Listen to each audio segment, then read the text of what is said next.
The Dream of a Ridiculous Man. Part 1. I am a ridiculous person. Now they call me a madman. That would be a promotion if it were not that I remain as ridiculous in their eyes as before. But now I do not resent it. They are all dear to me now, even when they laugh at me. And indeed, it is just then that they are particularly dear to me. I could join in their laughter not exactly at myself, but through affection for them, if I did not feel so sad as I look at them.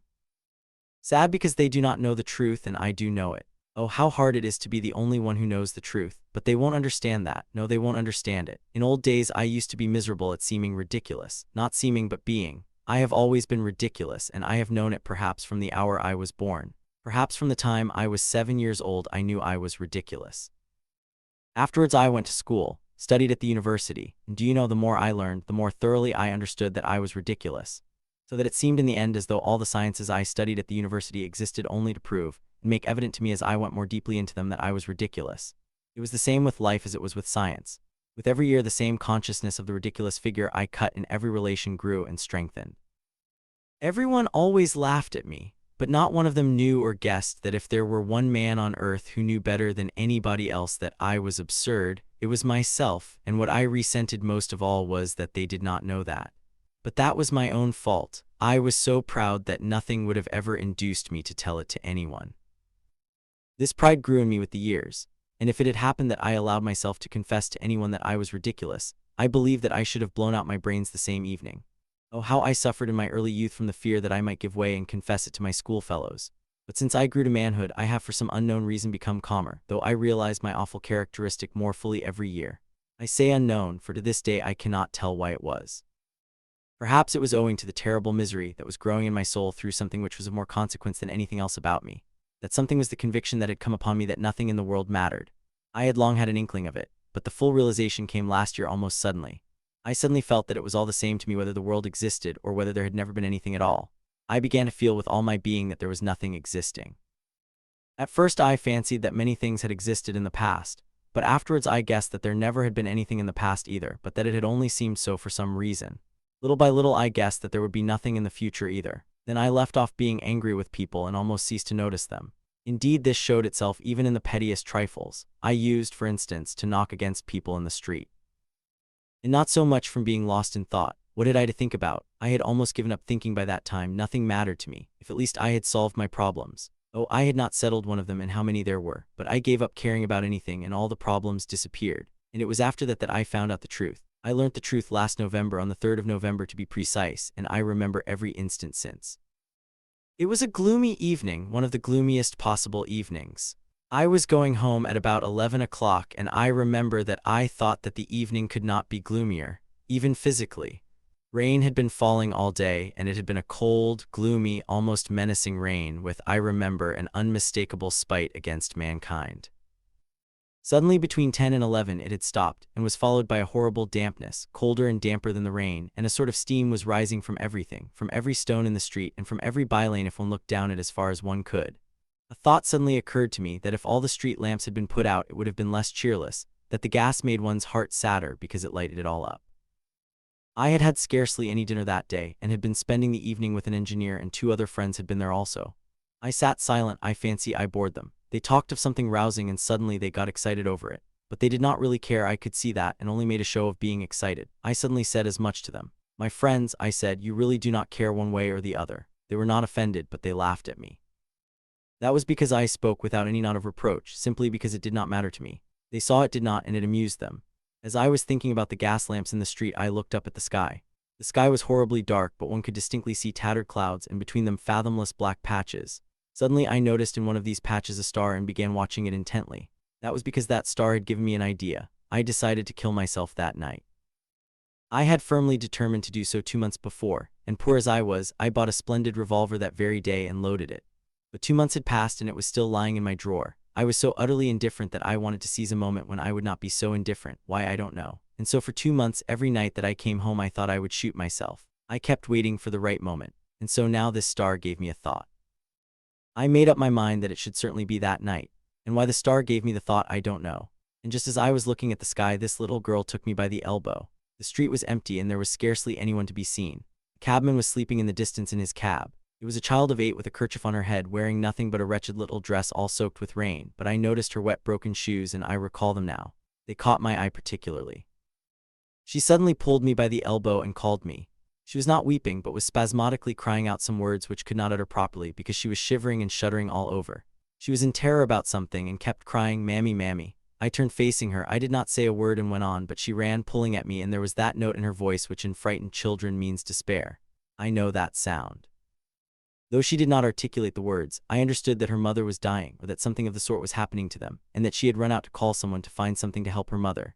I did not go with her. On the contrary, I had an impulse to drive her away. I told her first to go to a policeman, but clasping her hands, she ran beside me sobbing and gasping and would not leave me. Then I stamped my foot and shouted at her. She called out, "Sir, sir," but suddenly abandoned me and rushed headlong across the road. Some other passerby appeared there, and she evidently flew from me to him. I mounted up to my 5th story. I have a room in a flat where there are other lodgers. My room is small and poor, with a garret window in the shape of a semicircle. I have a sofa covered with American leather, a table with books on it, 2 chairs and a comfortable armchair as old can be, but of the good old-fashioned shape. I sat down, lighted the candle, and began thinking. In the room next to mine, through the partition wall, a perfect bedlam was going on. It had been going on for the last 3 days. A retired captain lived there, and he had half a dozen visitors, gentlemen of doubtful reputation, drinking vodka and playing stoss with old cards. The night before there had been a fight, and I know that 2 of them had been for a long time engaged in dragging each other about by the hair.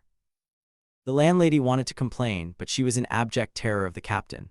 There was only one other lodger in the flat, a thin little regimental lady on a visit to Petersburg, with 3 little children who had been taken ill since they came into the lodgings.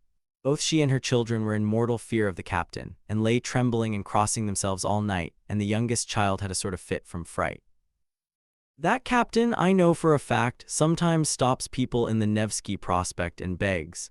They won't take him into the service, but strange to say, that's why I am telling this. All this month that the captain has been here, his behavior has caused me no annoyance.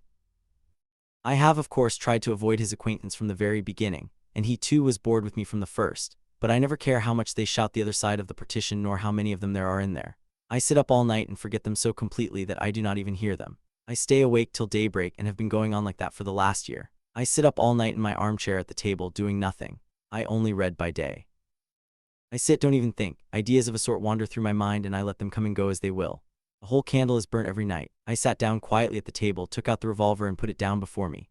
When I had put it down, I asked myself, I remember, is that so? And answered with complete conviction, it is. That is, I shall shoot myself. I knew that I should shoot myself that night for certain, but how much longer I should go on sitting at the table I did not know. And no doubt I should have shot myself if it had not been for that little girl.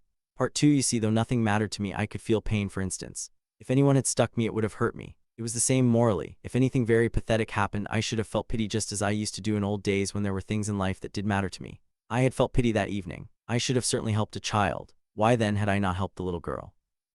Because of an idea that occurred to me at the time.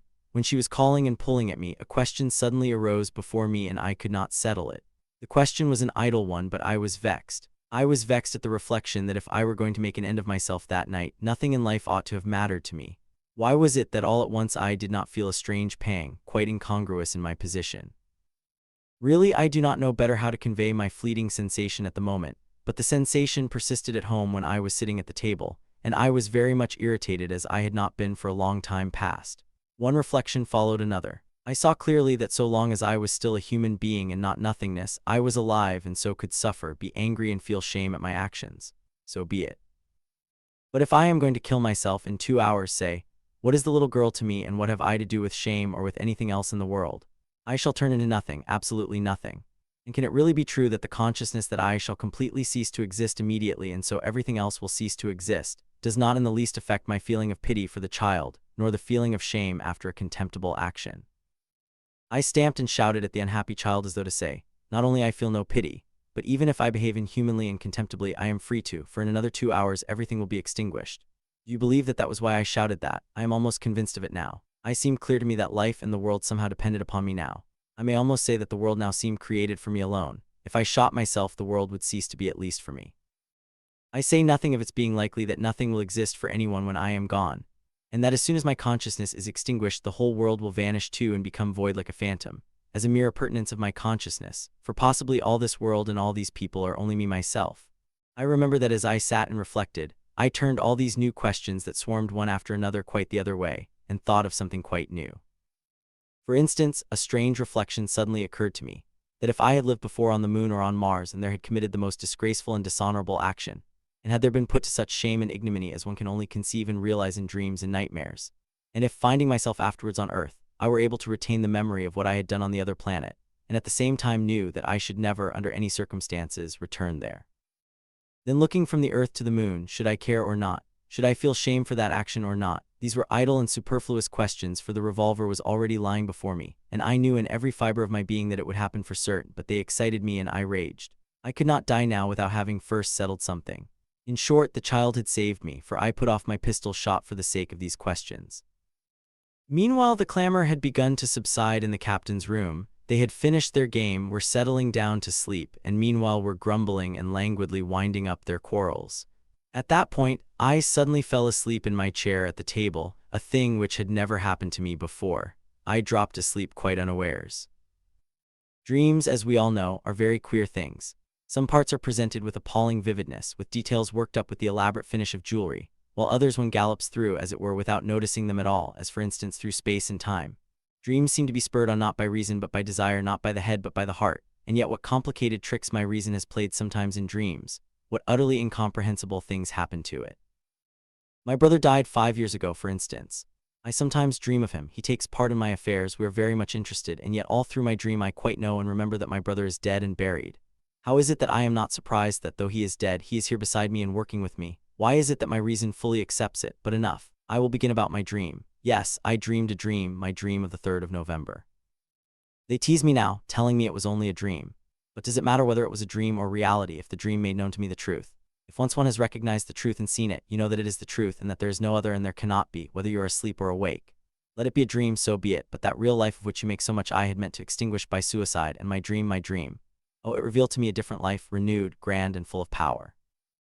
Listen, Part 3. I have mentioned that I dropped asleep unawares and even seemed to be still reflecting on the same subjects. I suddenly dreamt that I picked up the revolver and aimed it straight at my heart and not my head, and I had determined beforehand to fire at my head at my right temple. After aiming at my chest, I waited a second or two, and suddenly my candle, my table, and the wall in front of me began moving and heaving. I made haste to pull the trigger. In dreams you sometimes fall from a height, or are stabbed or beaten, but you never feel pain unless, perhaps, you really bruise yourself against the bedstead. Then you feel pain and almost always wake up from it.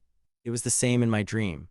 I did not feel any pain, but it seemed as though with my shot everything within me was shaken and everything was suddenly dimmed, and it grew horribly black around me. I seemed to be blinded and it benumbed, and I was lying on something hard, stretched on my back. I saw nothing and could not make the slightest movement. People were walking and shouting around me, the captain bawled, the landlady shrieked, and suddenly another break and I was being carried in a closed coffin.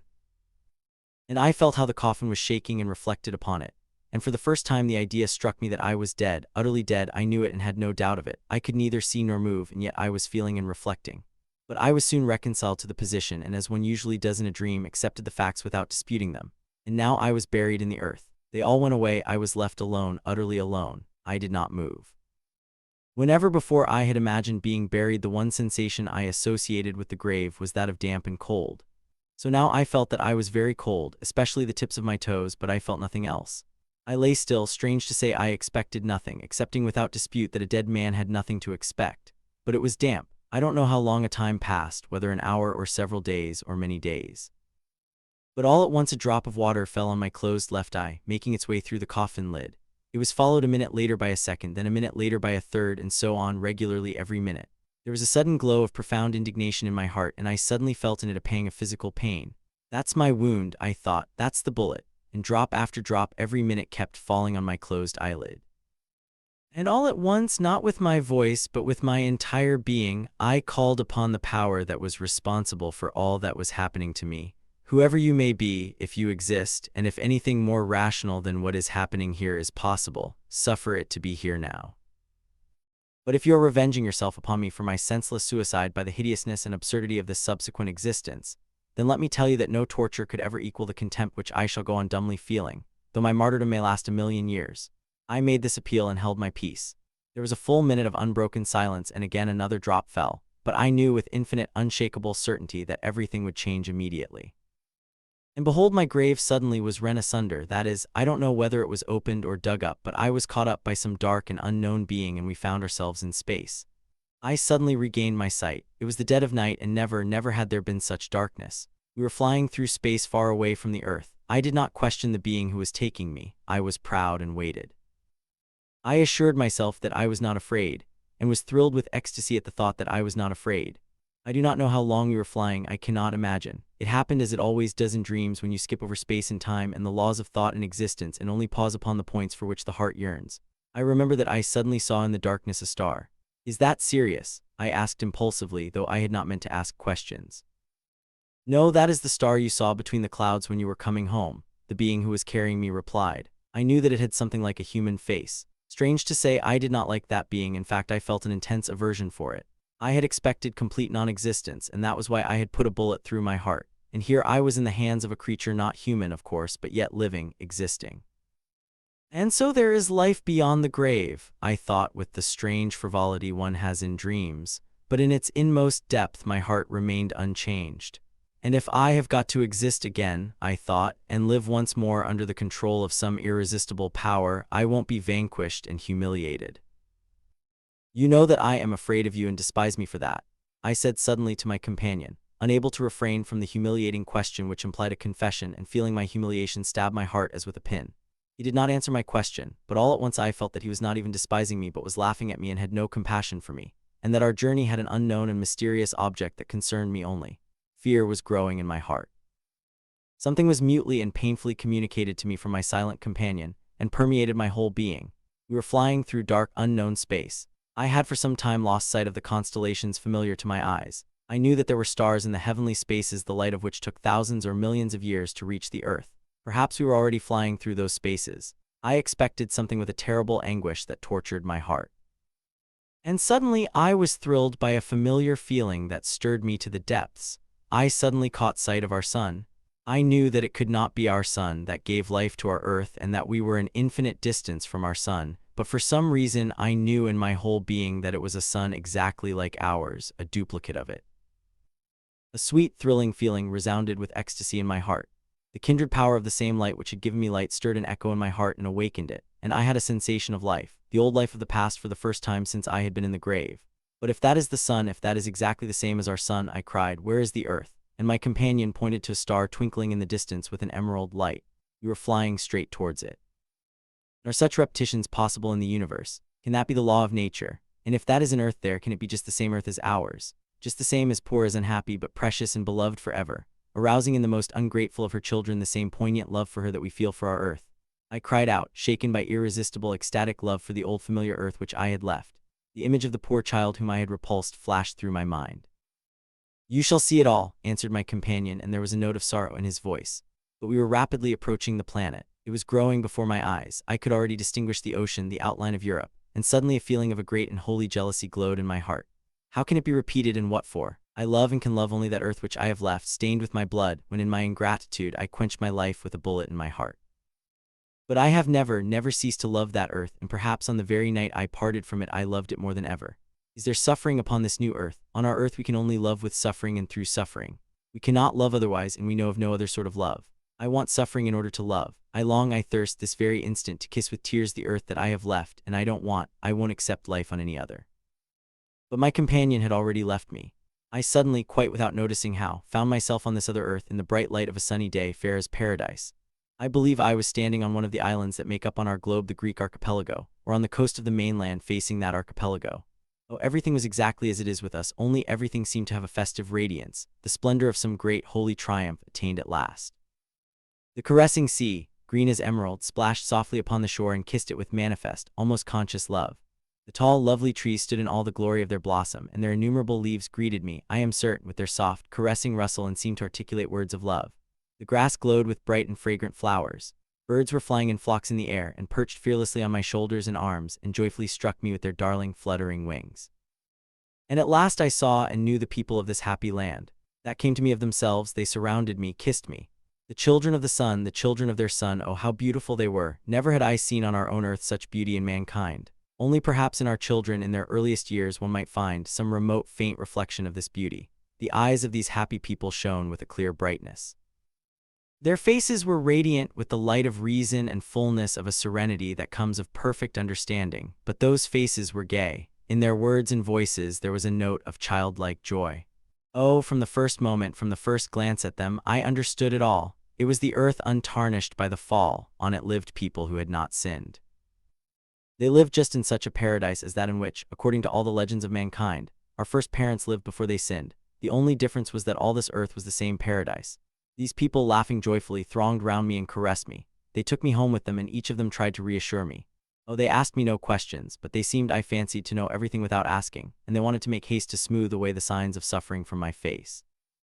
Part 4. And do you know what? Well, granted that it was only a dream, yet the sensation of the love of those innocent and beautiful people has remained with me forever, and I feel as though their love is still flowing out to me from over there. I have seen them myself, have known them and been convinced. I loved them, I suffered for them afterwards. Oh, I understood at once, even at the time, that in many things I could not understand them at all. As an up-to-date Russian progressive and contemptible Petersburger, it struck me as inexplicable that, knowing so much, they had, for instance, no science like our. But I soon realized that their knowledge was gained and fostered by intuitions different from those of us on Earth, and that their aspirations, too, were quite different. They desired nothing and were at peace. They did not aspire to knowledge of life as we aspire to understand it, because their lives were full. But their knowledge was higher and deeper than ours, for our science seeks to explain what life is, aspires to understand it in order to teach others how to love, while they without science knew how to live, and that I understood, but I could not understand their knowledge. They showed me their trees, and I could not understand the intense love with which they looked at them. It was as though they were talking with creatures like themselves. And perhaps I shall not be mistaken if I say that they conversed with them. Yes, they had found their language, and I am convinced that the trees understood them. They looked at all nature like that, at the animals who lived in peace with them and did not attack them, but loved them, conquered by their love. They pointed to the stars and told me something about them which I could not understand, but I am convinced that they were somehow in touch with the stars, not only in thought but by some living channel. Oh, these people did not persist in trying to make me understand them. They loved me without that, but I knew that they would never understand me, and so I hardly spoke to them about our earth. I only kissed in their presence the earth on which they lived and mutely worshipped them themselves. And they saw that and let me worship them without being abashed at my adoration, for they themselves loved much. They were not unhappy on my account when at times I kissed their feet with tears, joyfully conscious of the love with which they would respond to mine. At times I asked myself with wonder how it was they were able never to offend a creature like me, and never once to arouse a feeling of jealousy or envy in me. Often I wondered how it could be that, boastful and untruthful as I was, I never talked to them of what I knew, of which of course they had no notion, that I was never tempted to do so by a desire to astonish or even to benefit them. They were as gay and sportive as children. They wandered about their lovely woods and copses, they sang their lovely songs, their fare was light, the fruits of their trees, the honey from their woods, and the milk of the animals who loved them. The work they did for food and raiment was brief and not laborious.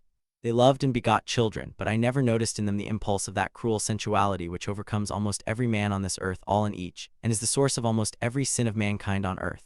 They rejoiced at the arrival of children as new beings to share their happiness. There was no quarreling, no jealousy among them, and they did not even know what the words meant. Their children were the children of all, for they all made up one family. There was scarcely any illness among them, though there was death. But their old people died peacefully as though falling asleep, giving blessings and smiles to those who surrounded them to take their last farewell with bright and lovely smiles. I never saw grief or tears on those occasions, but only love, which reached the point of ecstasy, but a calm ecstasy, made perfect and contemplative. One might think that they were still in contact with the departed after death, and that their earthly union was not cut short by death. They scarcely understood me when I questioned them about immortality, but evidently they were so convinced of it without reasoning that it was not for them a question at all. They had no temples, but they had a real living and uninterrupted sense of oneness with the whole of the universe. They had no creed, but they had a certain knowledge that when their earthly joy had reached the limits of earthly nature, then there would come for them, for the living and for the dead, a still greater fullness of contact with the whole of the universe. They looked forward to that moment with joy, but without haste, not pining for it, but seeming to have a foretaste of it in their hearts, of which they talked to one another. In the evening before going to sleep they liked singing in musical and harmonious chorus. In those songs they expressed all the sensations that the parting day had given them, sang its glories and took leave of it. They sang the praises of nature, of the sea, of the woods.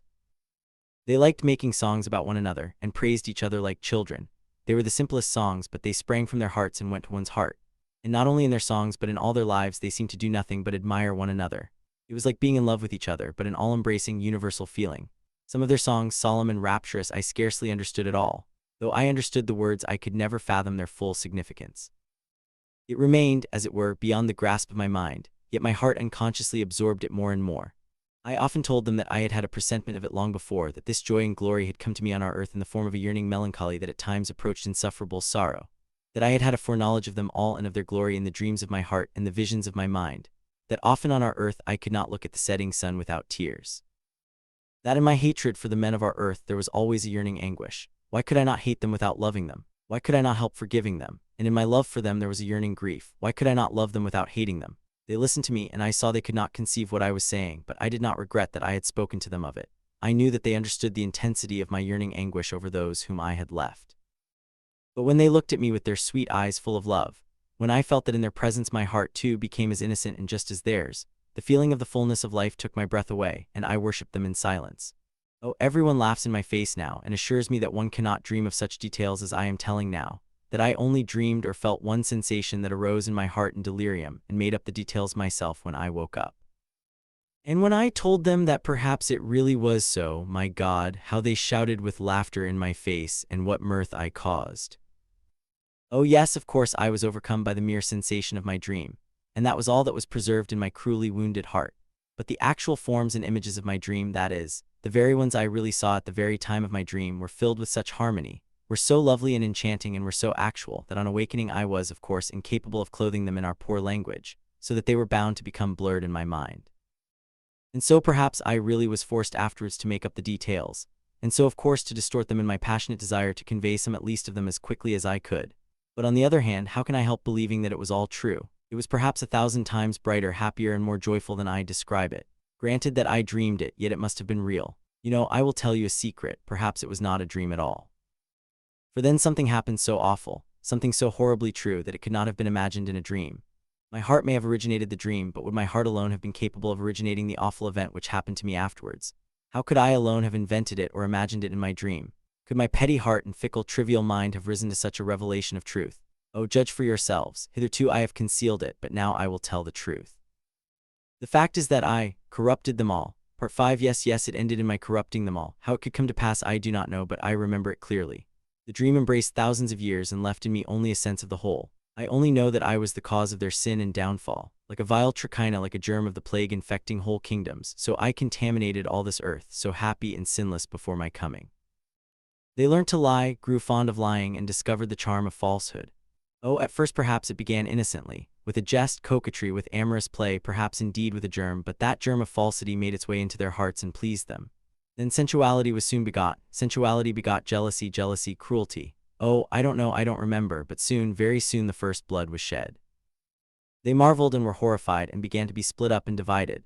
They formed into unions, but it was against one another. Reproaches, upbraidings followed. They came to know shame, and shame brought them to virtue. The conception of honor sprang up, and every union began waving its flags. They began torturing animals, and the animals withdrew from them into the forests and became hostile to them. They began a struggle for separation, for isolation, for individuality, for mine and thine. They began a talk in different languages. They became acquainted with sorrow and loved sorrow. They thirsted for suffering and said that truth could only be attained through suffering. Then science appeared. As they became wicked, they began talking of brotherhood and humanitarianism and understood those ideas. As they became criminal, they invented justice and drew up whole legal codes in order to observe it, and to ensure their being kept, set up a guillotine. They hardly remembered what they had lost, in fact refused to believe that they had ever been happy and innocent. They even laughed at the possibility of this happiness in the past and called it a dream. They could not even imagine it in definite form and shape, but strange and wonderful to relate, though they lost all faith in their past happiness and called it a legend. They so longed to be happy and innocent once more that they succumbed to this desire like children, made an idol of it, set up temples and worshipped their own idea, their own desire. Though at the same time they fully believed that it was unattainable and could not be realized, yet they bowed down to it and adored it with tears. Nevertheless, if it could have happened that they had returned to the innocent and happy condition which they had lost, and if someone had shown it to them again and had asked them whether they wanted to go back to it, they would certainly have refused. They answered me, "We may be deceitful, wicked, and unjust, we know it and weep over it, we grieve over it. We torment and punish ourselves more perhaps than that merciful judge who will judge us and whose name we know not. But we have science, and by the means of it we shall find the truth and we shall arrive at it consciously. Knowledge is higher than feeling, the consciousness of life is higher than life. Science will give us wisdom, wisdom will reveal the laws, and the knowledge of the laws of happiness is higher than happiness. That is what they said, and after saying such things everyone began to love himself better than anyone else, and indeed they could not do otherwise. All became so jealous of the rights of their own personality, that they did their very utmost to curtail and destroy them in others, and made that the chief thing in their lives. Slavery followed, even voluntary slavery. The weak eagerly submitted to the strong, on condition that the latter aided them to subdue the still weaker. Then there were saints who came to these people weeping and talked to them of their pride, of their loss of harmony in due proportion, of their loss of shame. They were laughed at or pelted with stones. Holy blood was shed on the threshold of the temples. Then there arose men who began to think how to bring all people together again, so that everybody, while still loving himself best of all, might not interfere with others, and all might live together in something like a harmonious society. Regular wars sprang up over this idea. All the combatants at the same time firmly believed that science, wisdom, and the instinct of self-preservation would force men at last to unite into a harmonious and rational society. And so, meanwhile, to hasten matters, the wise endeavored to exterminate as rapidly as possible all who were not wise and did not understand their idea, that the latter might not hinder its triumph. But the instinct of self-preservation grew rapidly weaker. There arose men, haughty and sensual, who demanded all or nothing. In order to obtain everything they resorted to crime, and if they did not succeed, to suicide. There arose religions with a cult of non-existence and self-destruction for the sake of the everlasting peace of annihilation. At last these people grew weary of their meaningless toil, and signs of suffering came into their faces, and then they proclaimed that suffering was a beauty, for in suffering alone was their meaning. They glorified suffering in their songs. I moved about among them, wringing my hands and weeping over them, but I loved them perhaps more than in old days when there was no suffering in their faces and when they were innocent and so lovely. I loved the earth they had polluted even more than when it had been a paradise, if only because sorrow had come to it. Alas, I always loved sorrow and tribulation, but only for myself, but I wept over them, pitying them. I stretched out my hands to them in despair, blaming, cursing, and despising myself. I told them that all this was my doing, mine alone, that it was I had brought them corruption, contamination, and falsity. I besought them to crucify me. I taught them how to make a cross. I could not kill myself, I had not the strength, but I wanted to suffer at their hands. I yearned for suffering, I longed that my blood should be drained to the last drop in these agonies. But they only laughed at me and began at last to look upon me as crazy. They justified me, they declared that they had only got what they wanted themselves, and that all that now was could not have been otherwise. At last they declared to me that I was becoming dangerous, and that they should lock me up in a madhouse if I did not hold my tongue. Then such grief took possession of my soul that my heart was wrung, and I felt as though I were dying, and then I awoke. It was morning, that is, it was not yet daylight, but about 6 o'clock. I woke up in the same armchair, my candle had burnt out, everyone was asleep in the captain's room, and there was a stillness all round, rare in our flat. First of all I leapt up in great amazement. Nothing like this had ever happened to me before, not even in the most trivial detail. I had never, for instance, fallen asleep like this in my armchair. While I was standing and coming to myself, I suddenly caught sight of my revolver lying loaded ready, but instantly I thrust it away. Oh now life, life. I lifted up my hands and called upon eternal truth, not with words but with tears. Ecstasy, immeasurable ecstasy flooded my soul. Yes, life and spreading the good tidings. Oh, I at that moment resolved to spread the tidings, and resolved it, of course, for my whole life. I go to spread the tidings. I want to spread the tidings of what? Of the truth, for I have seen it with my own eyes, have seen it in all its glory. And since then I have been preaching. Moreover, I love all those who laugh at me more than any of the rest. Why that is so I do not know and cannot explain, but so be it. I am told that I am vague and confused, and if I am vague and confused now, what shall I be later on? It is true indeed, I am vague and confused, and perhaps as time goes on I shall be more so. And of course I shall make many blunders before I find out how to preach, that is, find out what words to say, what things to do, for it is a very difficult task. I see all that is clear as daylight, but listen, who does not make mistakes? And yet, you know, all are making for the same goal. All are striving in the same direction anyway, from the sage to the lowest robber, only by different roads. It is an old truth, but this is what is new. I cannot go far wrong, for I have seen the truth. I have seen and I know that people can be beautiful and happy without losing the power of living on earth. I will not and cannot believe that evil is the normal condition of mankind, and it is just this faith of mine that they laugh at. But how can I help believing it? I have seen the truth. It is not as though I had invented it with my mind. I have seen it, and the living image of it has filled my soul forever. I have seen it in such full perfection that I cannot believe that it is impossible for people to have it. And so how can I go wrong? I shall make some slips, no doubt, and shall perhaps talk in second-hand language, but not for long. The living image of what I saw will always be with me and will always correct and guide me. Oh, I am full of courage and freshness, and I will go on and on if it were for 1,000 years. Do you know, at first I meant to conceal the fact that I corrupted them, but that was a mistake. That was my first mistake. But truth whispered to me that I was lying, and preserved me and corrected me. But how establish paradise? I don't know, because I do not know how to put it into words. After my dream I lost command of words. All the chief words anyway, the most necessary ones. But never mind, I shall go and I shall keep talking, I won't leave off, for anyway I have seen it with my own eyes, though I cannot describe what I saw. But the scoffers do not understand that. It was a dream, they say, delirium, hallucination. Oh, as though that meant so much, and they are so proud. A dream. What is a dream, and is not our life a dream? I will say more. Suppose that this paradise will never come to pass, that I understand, yet I shall go on preaching it. And yet how simple it is, in one day, in 1 hour everything could be arranged at once. The chief thing is to love others like yourself, that's the chief thing, and that's everything, nothing else is wanted. You will find out at once how to arrange it all. And yet it's an old truth which has been told and retold 1,000,000,000 times, but it has not formed part of our lives. The consciousness of life is higher than life, the knowledge of the laws of happiness is higher than happiness, that is what one must contend against. And I shall, if only everyone wants it, it can be arranged at once, and I track down that little girl, and I shall go on and on.